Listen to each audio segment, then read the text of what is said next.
عاجل: الملك محمد السادس يفاجئ لاعبي المنتخب بدعوة إفطار رمضانية بعد إنجازهم التاريخي بالفوز على البرازيل والتعادل مع البيرو، ولحظة استقبالهم تفرح كل المغاربة. تفاجأ وفرح كل المغاربة قبل قليل لحظة وصول لاعبي المنتخب المغربي إلى القصر الملكي لتناول وجبة الإفطار مع الملك، وذلك بعد الإنجاز التاريخي الذي حققوه بفوزهم على المنتخب البرازيل. وإليكم التفاصيل الكاملة. حقق المنتخب المغربي إنجازا تاريخيا جديدا بفوزه على المنتخب البرازيلي، ليكون بذلك أول منتخب عربي يفوز على المنتخب البرازيلي.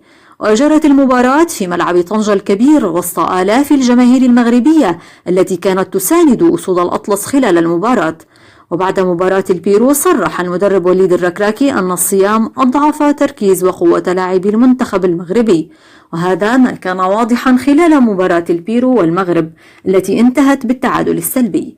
وتفاجأت وفرحت كل الجماهير المغربية قبل قليل بخبر متداول حول توجيه الملك محمد السادس دعوة إفطار رمضاني للاعبي المنتخب والمدرب لتناول وجبة الإفطار مع الملك وعائلته، وذلك بعد الإنجاز التاريخي الأخير الذي حققوه.